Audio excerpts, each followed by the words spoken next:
WWE में currently अभी काफी सारे ऐसे लेजेंड्स हैं, काफी सारे ऐसे सुपरस्टार्स हैं जो कि इस डेकेड में रिटायर हो जाएंगे और इनमें से काफी सारे हमारे फेवरेट्स भी हैं जिन्हें कि हम डेफिनेटली नहीं जाते हुए देखना चाहते हैं डब्ल्यूडब्ल्यूई से कभी भी। बट एज दे से जाने वाले को कौन रोक सकता है। और ऐसे ही 10 भी नहीं, काफी सारे सुपरस्टार्स मैं आपको बताने वाला हूं इस वीडियो में जो कि इस डेकेड में यानी कि 2030 तक रिटायर हो जाने वाले हैं। So let's start with the first name जो कि है the Cenation leader John Cena का। अब देखो, इन्होंने तो ऑलरेडी अपनी रिटायरमेंट अनाउंस कर दी है, तो फिर इसके बारे में ज्यादा सोचने समझने की जरूरत ही नहीं है। ये पूरा डेकेड छोड़ो, वो अगले साल के एंड में ही रिटायर हो जाएंगे। 2025 जॉन सीना का ऑफिशियली लास्ट ईयर होने वाला है डब्ल्यूडब्ल्यूई में, जिसमें कि वो दिसंबर तक कंपीट करने वाले और उनके इस रन से मुझे ज्यादा कुछ नहीं चाहिए। वही जो हम सब की एक्सपेक्टेशन है, वही मेरी भी एक्सपेक्टेशन है, वही होप है कि भाई रिटायर होने से पहले वो 17 टाइम्स चैंपियन बन जाए यार। डेफिनेटली वो ये लास्ट टाइटल डिजर्व करते हैं to become the most times WWE champion in history. And I know आप में से मेजॉरिटी लोग मेरी इस बात से अग्री करोगे, क्योंकि अभी ये रिकॉर्ड रिक फ्लेयर होल्ड कर रहे हैं, लेकिन रिक का जमाना कब का चला गया। हम में से कितने सारे लोगों ने यार उन्हें कभी लाइव रेसल करते हुए नहीं देखा है। हाँ, वो जो उन्होंने लास्ट रिटायरमेंट मैच किया था 70 साल की एज में, उसे छोड़ दें तो। और वैसे भी उनकी टाइटल्स में तो एनडब्ल्यूए की टाइटल है, इधर की टाइटल, उधर की टाइटल। जॉन सीना ने तो कोर डब्ल्यूडब्ल्यूई में जीती है ना सारी, तो वो ज्यादा बड़ी बात है। सो इट्स वेरी सैड कि वो जा रहे हैं, बट अब जब वो जा ही रहे हैं तो ये चीज पूरी करके जाए। बाकी इससे नेक्स्ट नाम की तरफ मैं चलता हूँ जो कि है द मिज का। मुझे पता है यार आपके मन में ज्यादा कुछ वैल्यू नहीं होगी मिज को लेके, लेकिन मिज काफी पोटेंशियल सुपरस्टार रहे हैं हमेशा से। जब वो बिल्कुल शुरू में डब्ल्यूडब्ल्यूई में आए थे, एक काफी डूशबैग सा कैरेक्टर था उनका, तब से लेके अभी तक उन्होंने बहुत ही ज्यादा इंप्रूव किया खुद को और उन्हें डब्ल्यूडब्ल्यूई के one of the most hated guys में काउंट किया जाता है, जो कि प्रूव करता है कि कितने बेस्ट हील सुपरस्टार रहे हैं वो अपनी पूरे करियर में। एंड अब उनकी एज यार मिड 40s में आ गई है, तो काफी हद तक चांसेस बनते कि अगले 6 साल के अंदर अंदर तो वो रिटायर हो ही जाएंगे, क्योंकि वो थोड़े हॉलीवुड की तरफ भी शिफ्टेड है, उनके बाकी भी प्रोग्राम चलते हैं, तो ऑब्वियसली हो सकता है कि इन दिन कॉम्पिटिशन तो वो बिल्कुल छोड़ दें। बाकी अब इससे नेक्स्ट नाम की तरफ मैं चलता हूँ जो कि इन्हीं के बेस्ट फ्रेंड है। ऑब्वियसली मैं बात कर रहा हूँ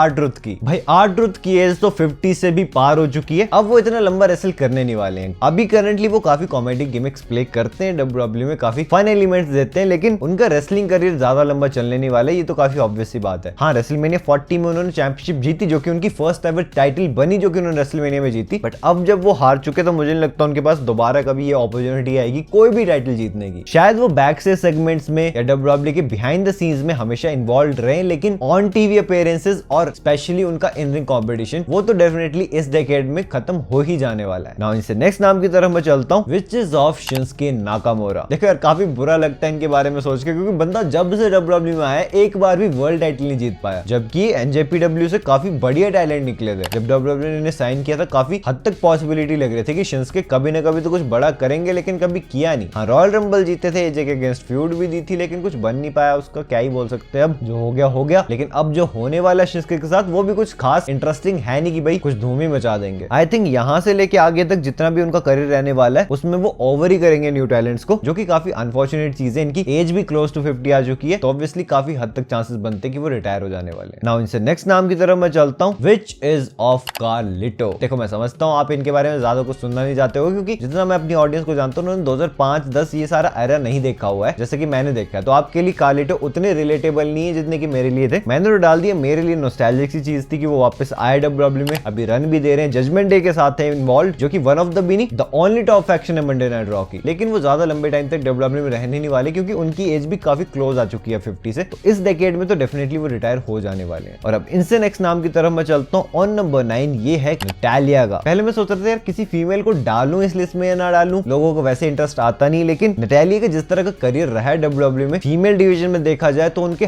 हाईएस्ट नंबर ऑफ मैचेस है डब्ल्यूडब्ल्यूई हिस्ट्री में। सर, जब इतना अच्छा खासा करियर रहा है तो यार लिस्ट में डालना तो बनता था। काफी हद तक चांसेस बनते कि वो भी रिटायर हो ही जाने वाली है इस डेकेड के एंड तक। छोड़ो, मुझे लगता है वो अगले 2-3 सालों में रिटायर हो जाएंगी। नाउ विंस नेक्स्ट नाम की तरफ मैं चलता हूँ, जो कि है the phenomenal one AJ Styles का। देखो, एजे स्टाइल्स लग रहा था हमें कि 2024 तक रिटायर हो जाएंगे डब्ल्यूडब्ल्यूई से, जो कि हो भी जाते अगर वो दोबारा से नया कॉन्ट्रैक्ट साइन नहीं कर लेते डब्ल्यूडब्ल्यूई के साथ, जो कि उन्होंने अभी तो कर लिया है। शायद उनकी 3 साल की डील है, 4 साल की डील है, जिससे कि क्लियर पता लगता है कि इस डेकेड के अंदर अंदर ही खत्म हो जाएगी। और जब वो डील डब्ल्यूडब्ल्यूई के साथ एजे की खत्म हो जाएगी, तब तक उनकी जो एज है वो भी 50 क्रॉस कर जाएगी। और ऐसा मेजॉरिटी टाइम्स होता है कि 50 से ऊपर वाले डब्ल्यूडब्ल्यूई सुपरस्टार्स तो लड़ते नहीं है, और अगर कंपीट करते भी तो इतनी अच्छी बुकिंग्स उन्हें मिलती नहीं है अगर आप गोल्डी भाई नहीं हो तो। अगर अच्छी बुकिंग्स नहीं मिलेगी तो फायदा भी क्या है डब्ल्यूडब्ल्यूई में रहने का। वैसे भी एजे स्टाइल्स अपने इस करियर में काफी कुछ अकम्प्लिश कर चुके हैं डब्ल्यूडब्ल्यूई में भी, आउटसाइड ऑफ डब्ल्यूडब्ल्यूई भी, और काफी न्यू टैलेंट्स को ओवर भी कर चुके हैं। और वैसे भी यार वो एक फैमिली पर्सन है, तो मुझे लगता है कि कि वो रिटायर हो जाने वाले। नाउ इनसे नेक्स्ट नाम की तरफ मैं चलता हूँ, जो कि है आस्का का। आस्का भी जापानीज रेसलर है। हाँ, ये अच्छी बात है कि उन्होंने शिंसुके के साथ तो कुछ ज्यादा अकम्प्लिश किया डब्ल्यूडब्ल्यू में, मतलब उन्होंने टाइटल्स तो जीती हैं एटलीस्ट काफी अच्छी खासी, और काफी टॉप स्टोरी लाइंस का पार्ट भी रही है डब्ल्यूडब्ल्यू ने उन्हें काफी बढ़िया रन भी दिया। उनकी एक स्ट्रीक चली थी जिसमें कि वो मैचेस हारती नहीं थी बिल्कुल भी। लेकिन अब यार आस्का का ऑरा बिल्कुल खत्म हो चुका है। जिस भी स्टोरी लाइन में वो जाती है इतनी विजिबल सी नजर नहीं आती है, और इनकी एज भी काफी ज्यादा हो चुकी है। तो आई डोंट थिंक डब्ल्यूडब्ल्यू ज्यादा टाइम तक इनके ऊपर रिलाय करने वाली है। आई थिंक वो जा रही है डब्ल्यूडब्ल्यू से इस डेकेड के अंदर अंदर डेफिनेटली। इनसे नेक्स्ट नाम की तरफ मैं चलता हूं, जो कि है कोफी किंगस्टन का। यार कोफी भैया हमारे पिछले कुछ रॉयल रंबल से अपनी एलिमिनेशन से बच नहीं पा रहे, जो कि एक क्लियर साइन है कि भाई अब कोफी का टाइम जा रहा है। जेवियर वुड्स और कोफी किंगस्टन ही बचे हैं बिल्कुल साथ में, तो हमें पता है कि ये दोनों एक दूसरे के अगेंस्ट तो फ्यूड देंगे एक बार। तो यार काफी हद तक ये भी पॉसिबल है कि कोफी उस फ्यूड में हार के रिटायर ही हो जाए। बाकी अब कोफी से नेक्स्ट नाम की तरफ मैं चलता हूं, जो कि है मिस्टर 619 रे मिस्टीरियो का। अब तो रे को ज्यादा चिंता करने की जरूरत ही नहीं भाई, उनका बेटा इतना मचा रहा है डब्ल्यूडब्ल्यू में, बहुत ही बड़ा डूश बैग है, सब उसे हेट करते हैं, यानी कि एक अच्छा हील वर्क कर रहे हैं वो। रे को तो काफी प्राउड होना चाहिए क्योंकि उन्होंने अपने बेटे के अगेंस्ट 2 मैचेस दे दिए। आई थिंक 3rd मैच भी देंगे अभी, और उनकी एज भी अब ऑलमोस्ट 50 हो ही चुकी है। इस डेकेड के एंड तक क्या वो अगले 2-3 साल में रिटायर हो जाएंगे आई थिंक। बाकी इनसे नेक्स्ट नाम की तरफ मैं चलूं, इन्हीं के कंपेनियन है, ही इज शेमस। शेमस को सिर्फ 3-4 साल ही बचे हैं 50 साल का होने के लिए, और काफी हद तक पॉसिबल है कि वो इसी डेकेड के अंदर अंदर रिटायर हो जाएंगे। अभी भी देखो करंटली शेमस का क्या ही चल रहा है, कुछ भी नहीं। वो बाकी सुपरस्टार्स को, न्यू सुपरस्टार्स को ओवर करने में लगे हुए हैं, एंड आई थिंक वो यही काम करने वाले हैं जब तक उनका बिल्कुल रिटायरमेंट स्टेज नहीं आ जाता, या फिर डब्ल्यूडब्ल्यू को फील नहीं होता कि यार अब हमें शेमस की बिल्कुल भी जरूरत नहीं है। बाकी इनसे नेक्स्ट नाम की तरफ मैं चलता हूं, ऑन नंबर 3 टॉप 3 आ गया अब, ठीक है, जिसमें कि 3rd नंबर पे है द